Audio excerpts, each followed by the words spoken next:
છોટાઉદેપુર જિલ્લા મધ્યપ્રદેશ સરહદી ગામ ગુનાટા ખાતે ફौजी જવાન સ્વખર્ચે ચલાતી રાણી કાજલ કન્યા છાત્રાલય। છોટાઉદેપુર જિલ્લાના અંતરિયાળ વિસ્તાર ગુનાટા ખાતે નજીકના 12 જેટલા ગામોમાંથી કન્યાઓ માટે રહેવા જમવાની નિઃશુલ્ક સુવિધાઓ સાથેની રાણી કાજલ કન્યા છાત્રાલય જય જવાન સૈનિક ફાઉન્ડેશનના પ્રમુખ નિવૃત્ત ફौजी જવાન ગોપાલભાઈ રાઠવા અને તેમની ધર્મપત્ની બેનાબેન રાઠવાએ છાત્રાલય શરૂ કરી છે, જેમાં 25 જેટલી બાળાઓ છાત્રાલયમાં રહી અભ્યાસ કરી રહી છે।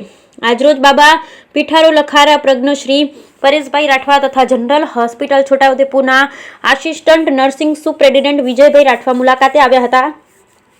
આ સમય ગુનાટા પ્રાથમિક શાળાના ગ્રુપ આચાર્ય વિનોદભાઈ રાઠવા પણ સાથે રહ્યા હતા। રાણી કાજલ કન્યા છાત્રાલયની વિજયભાઈ રાઠવાએ બાળકીઓ માટે ₹8,000 તેમજ કપડાં આપી ભણવા માટે પ્રોત્સાહન આપ્યું। છાત્રાલયની મુલાકાત દરમિયાન પ્રજ્ઞશ્રી પરેશભાઈએ તમામ બાળાઓને પરિચય લેતા જણાવ્યું કે કેટલીક કન્યાઓના માતા પિતા હયાત નથી અને ઊંડાણના ગામોની આર્થિક સ્થિતિ સારી નથી, તેવી બાળાઓની ઓળખ કરી ગરીબ પરિવારોમાંથી આવતી બાળાઓ માટે જે રહેવા જમવાની વ્યવસ્થા સાથેની રાણી કાજલ કન્યા છાત્રાલય શરૂ કરી।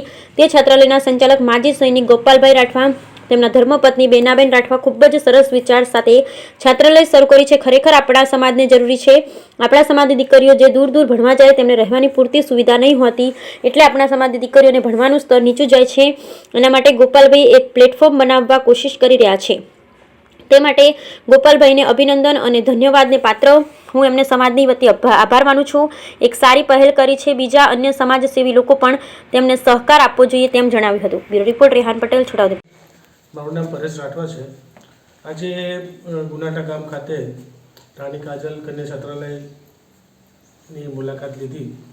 તેમના સંચાલન જે માજી સૈનિક માન્ય શ્રી ગોપાલભાઈ રાઠવા સાહેબે ખૂબ જ એક સારા વિચાર સાથે એક કન્યા છાત્રાલય શરૂ કરી છે અને ખરેખર એ આપણા સમાજને જરૂરી છે કે સમાજની જે દીકરીઓ છે એ દૂર દૂર સુધી ભણવા જાય છે, પરંતુ તેને ત્યાં રહેવાને કે એની સગવડ નથી હોતી, એટલે જે દીકરીઓ જે ભણવાનું જે સ્તર છે આપણું નીચું જતું જાય છે। પરંતુ આ જે પ્લેટફોર્મ છે જે ઊભું કર્યું છે ગોપાલભાઈ સાહેબે, એ ખરેખર એક ધન્યવાદને પાત્ર છે। એ ખરેખર હું એક એમનો આભાર વ્યક્ત કરું છું સમાજ તરફથી, સમાજ માટે કે એમને આ એક સારી પહેલ કરી છે। તો બીજા સમાજસેવી જે છે આપણા સમાજની અંદર તેઓ પણ આગળ આવે અને આ રીતે આપણા જે બાળકો જે છે સમાજના તેઓ ભણી ગણીને આગળ વધે અને આવા પ્લેટફોર્મ થકી તેઓ આગળ વધે, તેઓને માર્ગદર્શન પણ મળે, તે માટે ખરેખર એક સારી પ્લેટફોર્મ છે ગોપાલભાઈનો। અને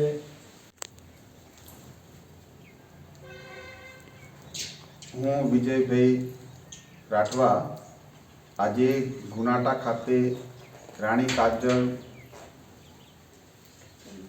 કન્યા છાત્રાલયની મુલાકાતે આવ્યો છું।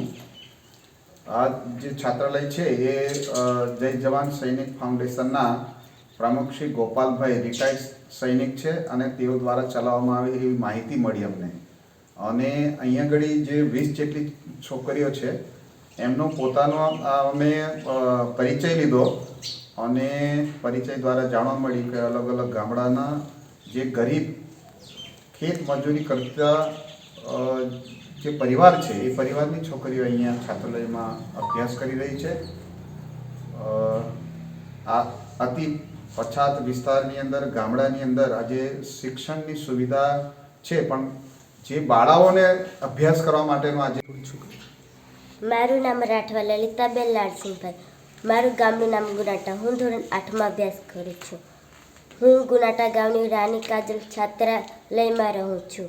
અહીં આવવાનો મારો ફાયદો એ છે કે અહીં વાંચવા લખવાનો સમય મળે અને ટાઈમ ટુ ટાઈમ ભોજન મળે છે। 10 વાગે સૂવીએ છે, લેસન કરે છે અને 5 વાગે ઉઠીને નાહી ધોઈને તૈયાર થઈને 9 વાગે ખાઈને 10 વાગે ભણવા જઈએ છીએ।